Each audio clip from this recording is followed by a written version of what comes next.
Hey, everybody, this is the Rotary E-Club of Silicon Valley. Every week, we are looking to bring people to you to tell you the stories that we hope will inspire you to see possibilities for service above self, the motto of Rotary International.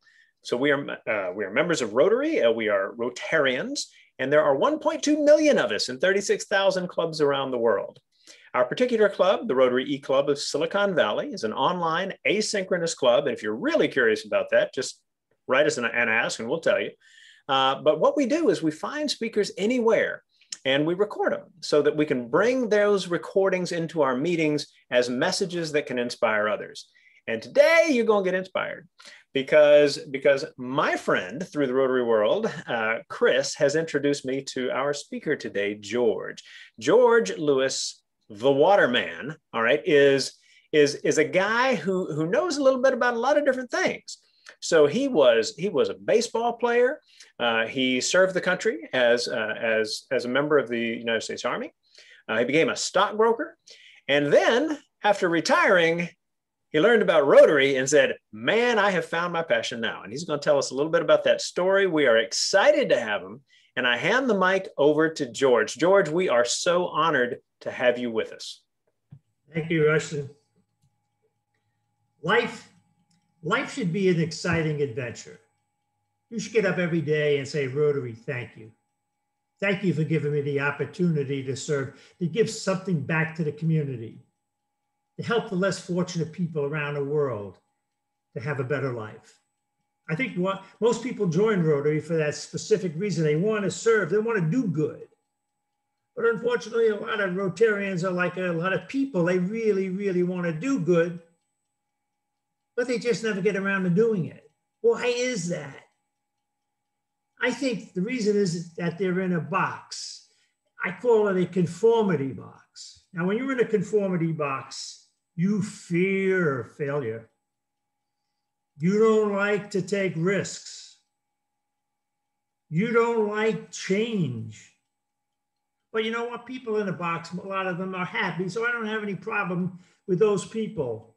But if you want to soar like an eagle, you got to get out of that box. And in order to get out of that box, you have to be able to do one very important thing. You have to be able to take action on those things that you really, really want to do. Now, that's not always easy. It's not easy because at the same time, you have these goals and you're thinking about all the great things that are going to happen. Most people don't look at the other side of the equation. I call these rotten, stinking deterrents. They want to sabotage your goal.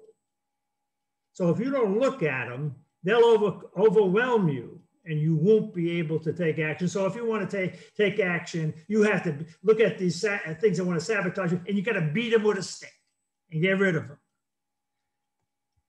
My story started with water in 2006. I was living in a little town in Florence, Oregon.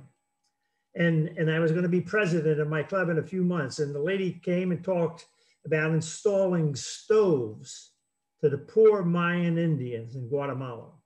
At the end, she asked if there's anybody who wanted to volunteer to go and help.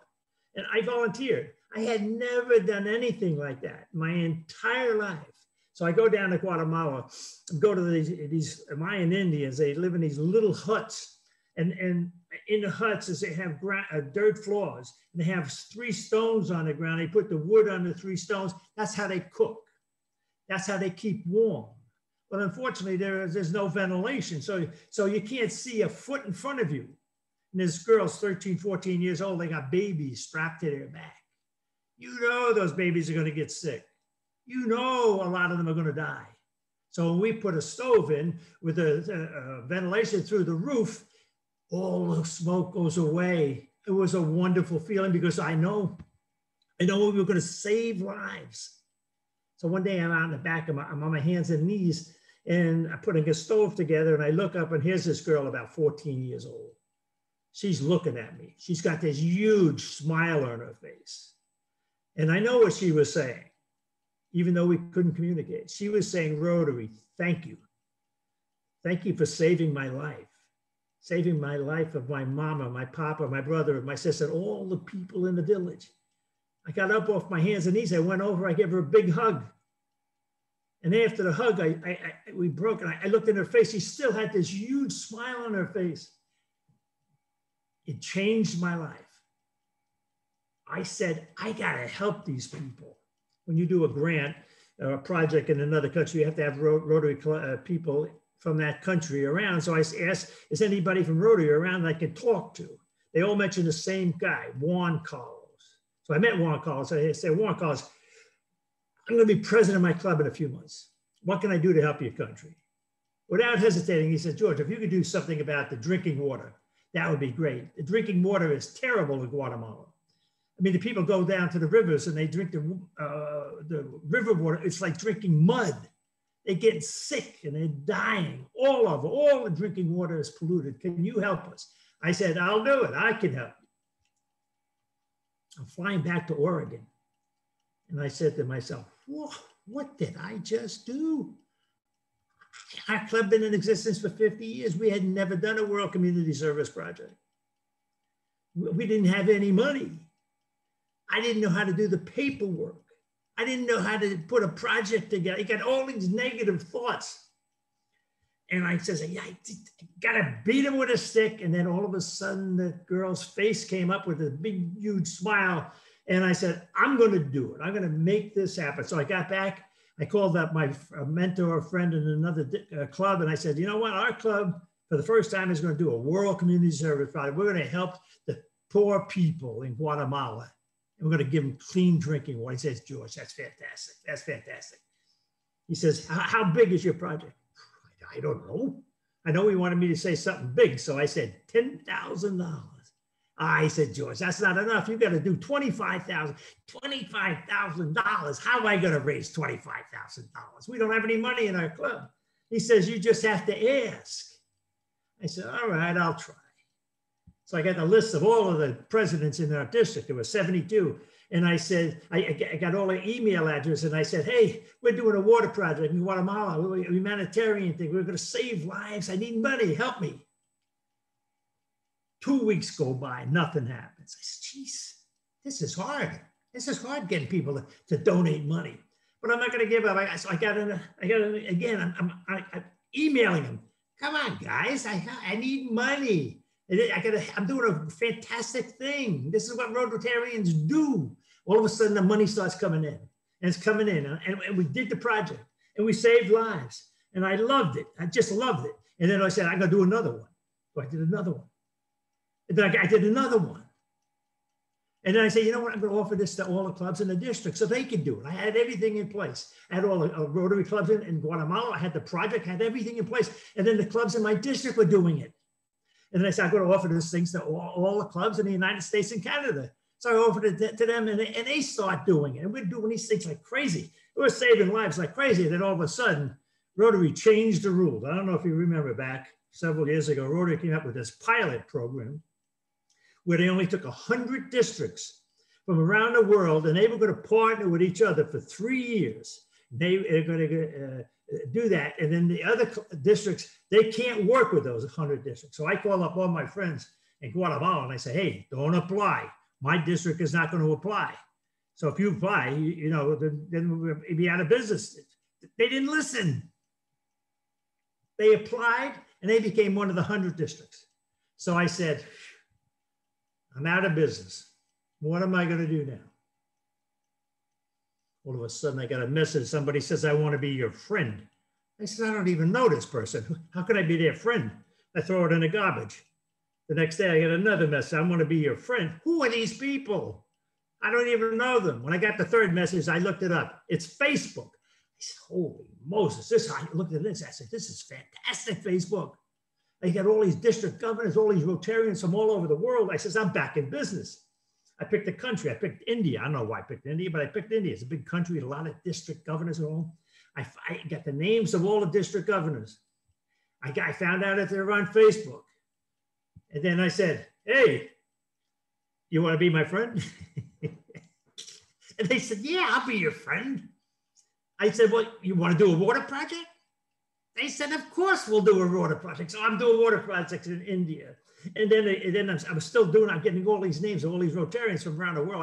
I did projects in Nigeria, in the Philippines, in Lebanon, all over the world. Make a long story short, since 2006, I've been able to help over 2 million people in 34 different countries. Now I look back at that plane ride. I could have very easily had those negative thoughts overwhelm me, and none of this would have happened. So if you want to do something in life, you got to be able to take action. You got to get rid of those negative thoughts, and you got to make it happen. A few years ago, I was invited to talk at a Pets, a big Pets, a place where they train people that are going to be presidents of their club. It was out in Denver. I think there were 3 or 4 districts. It was a big one. I think they had 350 president-elects. The place was on fire. I mean, jumping and energy and all this. I gave my talk. At the end, talked about water. At the end, I said, you know what? If in your year as president, if you want to do a water project, I'll help you. I'll find a project. I'll help you with the paperwork. I'll help you with the fundraising. I'll do everything. If you want to do it, if you want to do something else, that's okay. But if you want to do water, give me your business card. Put it right here. It's bold. I got 135 cards. I was overwhelmed. I put them all on my email. I bombarded them with information. I got a project here. I got a project there. I got a project here. I got a project there.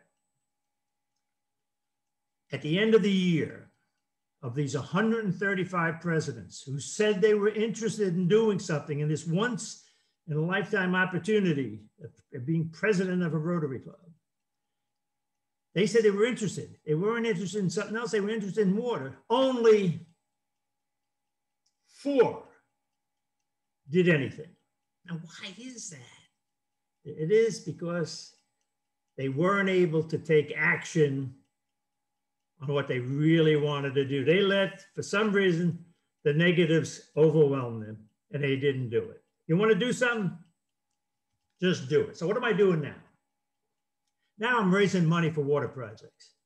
How do I do that? Well, when I retired, I took an adult education course on oil painting.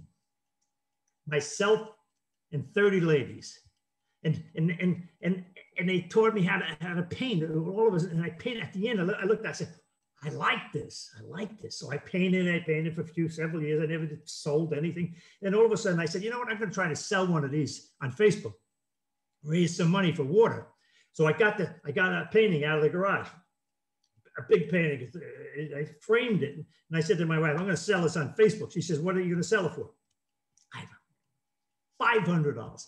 She said, you're crazy. Nobody's going to buy that for $500.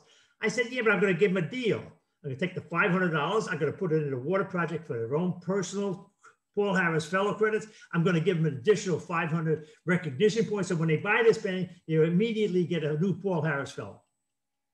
Of course, she didn't know what I was talking about, but so I said, I put it on Facebook. 8 minutes later, I got a district governor from Texas says, I'll buy one. I'll buy it. Whew, I'm a professional. I'm a professional. So I'm selling these things. I'm selling them all over. And my paintings now hang in like 18 different countries. I give them the clubs so that they do raffles. I do districts so they could do, I'm going to turn this thing off. So they could do a raffle. Clubs are raising $1,000 and districts are raising $5,000 and $6,000. Now I do portraits, pet portraits. And I'll show you one. I'm going to show you right here. I can take you. This is my little boy Baxter. Okay, they're 11 by 14 inches. They're oil. I paint with one palette knife, no brushes. I ship them. They're unframed. I ship them free. How much? $150. Of the $150, $100 goes into the water project for your personal Paul Harris Fellow credit, and I give you an additional $100 so that towards your own Paul Harris Fellow. So you buy one, you get $200 towards a Paul Harris Fellow, and you get a painting. Another good piece of news, I'm 87 years old. I mean, I'm not going to be around very long. When I die, these paintings are going to be worth a lot of money. So my goal is for you, each of you, to do a pet portrait. 30% of the people, pets are deceased, cats, dogs, horses, anybody. And if you don't want to do that, then you could just go to my website and pick out any one of my paintings and with the same deal. So it's a fantastic deal. In just a very short period of time, I've done 370 pet portraits. People, I mean, and it's wonderful. People just love their pets. So that's it. Life should be an exciting adventure. Take advantage of it. Take action. Get rid of the negatives and make things happen. Thank you. All right, George, man. Yeah, I love it. All right, so let's do the business here. So we have on this recording, we have my friend Chris Major, who is up in San Francisco. Chris, wave at the camera. All right. We have me. My name is Rushton. I am the programs chair for the Rotary E-Club of Silicon Valley. And as you already know, we have George Lewis, a guy who paints and makes a difference in the world. Now, George, Chris and I are going to start peppering you with some questions on this stuff. I am really interested in a lot of the little pieces of the process, some of the different things that you've been involved with. And I want to start with the question, why painting? What got, now, I mean, I get it that 30 women and you, I mean, like that's those are odds that every college male thinks, all right, that's good. But what got you to that painting class? You know, I don't know. I moved to this little town. I didn't know a lot of people. I saw the ad for the class. I took it. I did the first painting, and I liked it. And I kept doing it. I didn't take any more classes. Then I saw a painting in some gallery where it was very, very different. So I go into the manager and I said, what is this? What kind of, he says, the guy paints with a knife, one knife. This is a knife. It's a palette knife. I don't use any brushes. And the paint is thick. And I like the look of that. So I started doing it as a hobby. I did it for years and nothing really excited me. But then when I sold my first painting, I said, wow, I can raise a lot of money for Rotary doing this. And that's how I got involved in it. I'd never taken a lesson. I had never painted anything until I was retired. Awesome. Chris, how about you? Chris is the kind human being that introduced me to George, by the way. So Chris, I'm going to pass it over to you and show us what you got there. This is my George Lewis, 2017. And I was so excited. And I promote George as much as I possibly can because he works with his hands.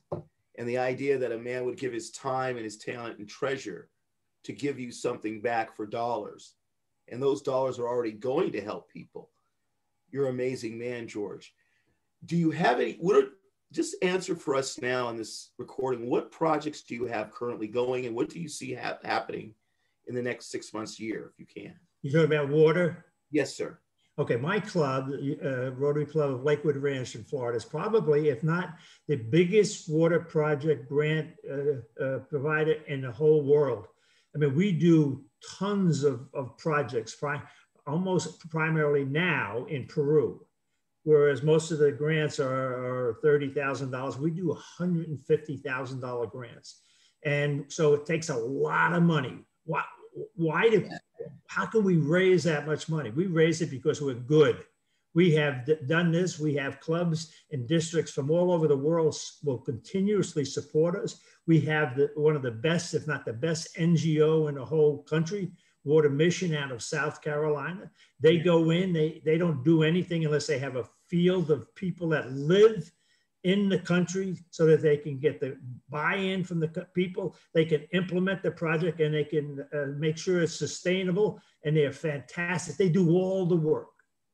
So one of the reasons I do these Zoom meetings is I would hope that clubs like yours would become part of our team and see what we do. And then some of the team members become the primary partners for their own projects. So we're continuously doing. We just finished one for $150,000, and we're going to start another one for $140,000. So we're very, very active. And if I could follow up, George, when you're doing your water projects, what does it look like in terms of the ability for Rotarians to go visit? That's my thing. Visit. Visit the places that they're doing, like in Peru. Is there an opportunity for us to go visit the project? Yes. Yeah. We have, not formally, but informally, we have a group of Rotarians from our club that go to Peru. We look at projects that we've completed to see whether the sustainability is still there. We look for new projects. We always, when we go there, we're there with Water Mission by our side. So when we have a trip, maybe once a year, we invite all the people that have shown an interest in being our partners. In my case, I'll put it up on Facebook, and we get other people interested in going there. I'm telling you, if you've never gone to another country and seen how they live, and you go there for the first time, it will change your life. I mean, you cannot believe how some of these people live. So, and you know, at the end, you're going to change their lives. You're going to save their lives. It's a wonderful feeling. Thank you, George. Mm-hmm. Wonderful. Now, you know, you're really speaking to my heart in a lot of ways. This, right? So there are a lot of good stories. There are a lot of important causes, but as a part of this, you found Water Mission, checked them out, figured out that these are people who are doing it right, doing it sustainably, doing it with partners in the place. They're not swooping in to say, we're here to save you and this is our solution. They're like, we're going to work with you. Does this work? Right. So how did that connection happen? How did you get connected to Water Mission as a part of the work you've done since that day when you met the girl in Guatemala? Yeah. Okay. That's a good question. In the beginning, we didn't have any NGO partners.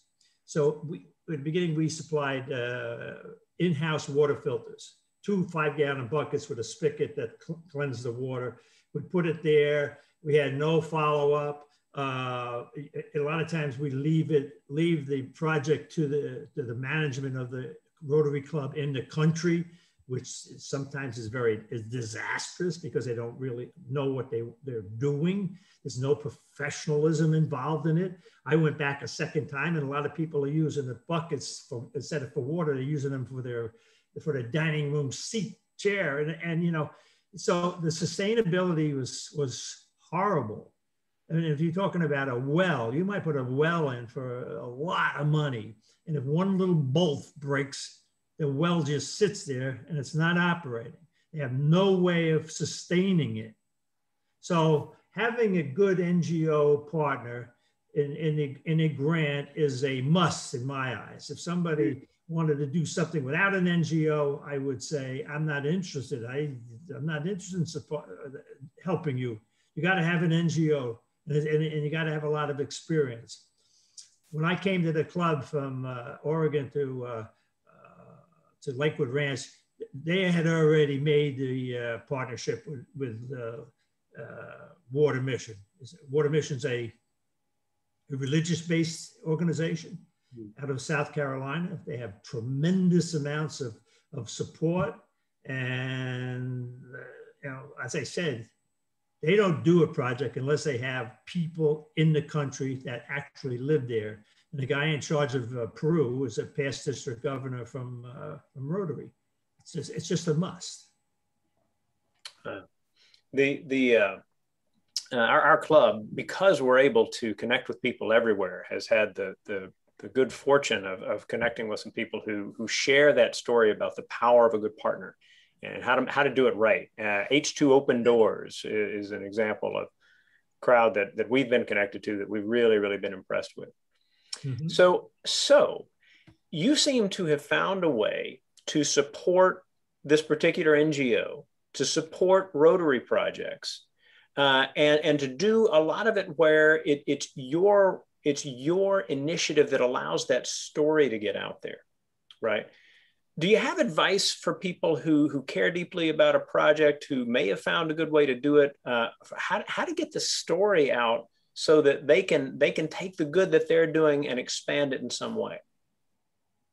I think one of the best things, a club that's just starting out in the World Water Grants, let's say it's water, global grant, and of course they don't know what they're doing. They don't know how to fundraise. They don't know how to do anything. And when Rotary started the global grants, most of the clubs that I had set up that they were the primary partner for their own matching grant, they all dropped out. The reason was because Rotary made it really tough to do a global grant. A lot of due diligence, a lot of work. So I would think a good way to get started is to become a partner of, say, our club. See how we work. See how we put it together. See exactly how it is. Take a look at a grant. Now, when our club puts an application in, it's the same application we've put in 100 times. So we know that the Rotary Foundation is going to rubber stamp it because we're good at it. But a new club can't do that. So the best way to do it is to hook up with somebody, with another club that's doing it, like my club, and not me, because I'm not running the grants anymore, but we have 2 or 3 people that can really help these people. And eventually, several of the clubs that started off just as donors have now become part of our team where they actually do a water grant in Peru with they're the primary partners, and we help them. We help them with the fundraiser, we help them with the paperwork. That's the way to get started. That's awesome, George. I want to, before we wind down, I want to share this. All right, a little bit of that, right? Wow. A little bit of this and this. So when I went to George's site, right. When I went to George's site to ask about like, hey, that's a really cool Paris painting, he said, yeah, I like to do pet portraits or people portraits and stuff like that. And I said, well, I took a really good photo that I quite like in Kyoto a few years ago. He's like, well, go ahead and send it. I'll take a look. And so I sent him the photo, and this is what he did. And so anyone who's kind of in that space of, I want something special, right? Absolutely. So George, I want to thank you for that because this has a special place in my office right back there when I'm not trying to hold it up to a camera. And so anybody, as our members know, a lot of guests from around the Rotary world will watch these recordings, and you will see beneath the recording on our page how to get in touch with George. And George, if you want to put if you want me to do so, I can also get your email address, like as a part of the recording as well. I believe it's Waterman, WATERMAN, and then the numbers 6960 at yahoo.com. That's the way to get in touch with you, right? Yeah. So any Rotarian in any club who's like, let's talk to this guy, then that's how to do it. So I will hand it back to George in just a minute to give the final thought. But for all of you who have joined us, understand this. Because Chris and I are part of this recording, we get to keep talking to him. You wish you were us. Yes, you do. All right. And so we're going to do that in a minute. And in future meetings, like if you like, or future recordings, you want to be part of it as well, you let us know and we'll get you involved. Those of you who are visiting, there is a space for you to let us know you were here. So a little attendance spot, and you put in your name and you put in your email address, and that will generate a note that you can share with your club secretary to make up a missed meeting for your club. And you want to be 100% Rotarian, 100% attender, because that's that weekly dose of Rotary energy, Inspire the World energy that keeps us going, right? There's a lot of bad news out there, and this is the kind of stuff that sustains us. A little farther down the page, you will also find our discussion section. So the discuss, it's our forum. Let us know what you thought of this program, what you thought of other elements of our meeting. You can respond to comments that people make. And our space there is to share ideas, to just ask what if, and wouldn't it be cool, and those kinds of things, so that the ideas can find the opportunity in the heart of someone who's ready to beat off the negative, right? To make something really positive happen, to take that kind of action. As we always like to do, we hand it back to our speaker for the final word. So, George, I hand the mic back to you for the final word as part of the recording. Well, thank you. I do a lot of Zoom meetings. And before Zoom meetings, I gave a lot of talks to Rotary clubs and district conferences around the country and pets and like that. And what I try to do as best I can is to motivate Rotarians to get involved, to get passionate about something, to be able to take action, get rid of negative thoughts. So if I could inspire one Rotarian today, then I've done my job. I mean, that would be fantastic. The other thing, of course, is I'd like you to all get involved by getting a painting, buying a painting. And then when you do that, you enjoy the painting, but you will also enjoy knowing that you've helped save the world. You've helped a person to live a better life, and maybe even save their life. So those are the two things that I hope I have accomplished. And if I have done either one of those, I'm very, very happy. Thank you. Wonderful, George. Thank you. And for all of you, we will see you next week.